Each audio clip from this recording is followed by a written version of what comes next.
First, I want to thank my Assistant Minority Floor Leader for her kind words about me being from the city of St. Louis. But second, I would like to thank my son Timothy for coming to Jefferson City today, my girlfriend Sarah, my father and his wife Roy and Rita. Thank them for making the trip today, although for some, taking a day off school wasn't that hard of a sacrifice. But with that, we're heading into the 2013 session. There has understandably been much focus on the fact that for the first time in 3 decades, the same party holds veto-proof majorities in both the House and the Senate. Yes, the majority can enact laws they want, and if they are united, the governor's veto cannot stop them. But we would remind our Republican friends that with the power they now hold comes great responsibility.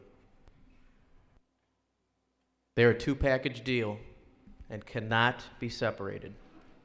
If the Republican majority uses its power poorly, if it uses the power for the benefit of the few at the expense of the many, it will be solely responsible for those actions. House Democrats stand prepared to work with our Republican friends for the betterment of our state, but we will not be complacent in any action that undermines it. First and foremost on the agenda of both parties should be job creation. For more than a decade, the General Assembly's job creation strategy has been to give large tax breaks to corporations and developers and then cross our collective fingers and hope for the best.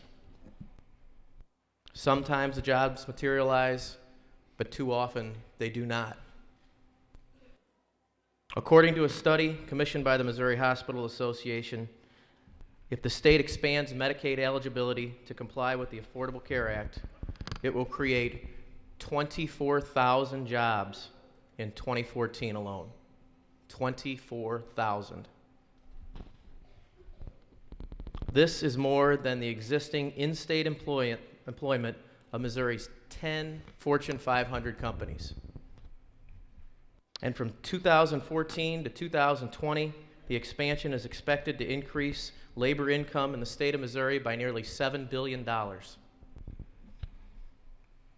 This job creation plan will cost nothing for the first 3 years, as the federal government will pick up the full cost of expansion. State taxpayers will pay just a fraction of the cost thereafter, with their share topping out at 10% in 2020. Over the next 3 years, Medicaid expansion would actually save the state of Missouri $250 million as the federal government assumes the costs currently paid by the state. Oh, and an additional 220,000 Missourians would have access to health care that currently do not, which would make Medicaid expansion eligibility not only the smart play economically, but the right thing to do for the citizens of the state.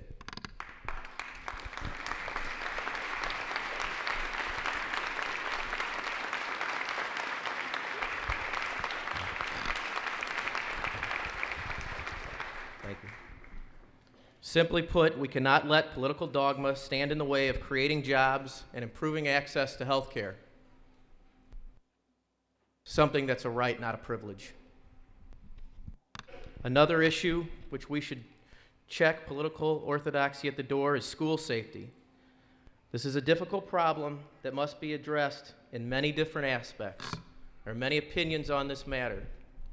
But as an essential part of any solution, we must include some common sense restrictions to make it harder only for the people that shouldn't have firearms to get them.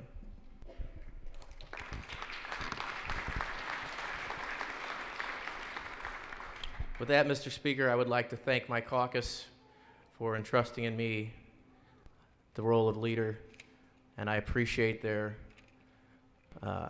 support and guidance. And with that, Madam Speaker, I would like to withdraw my nomination. Thank you.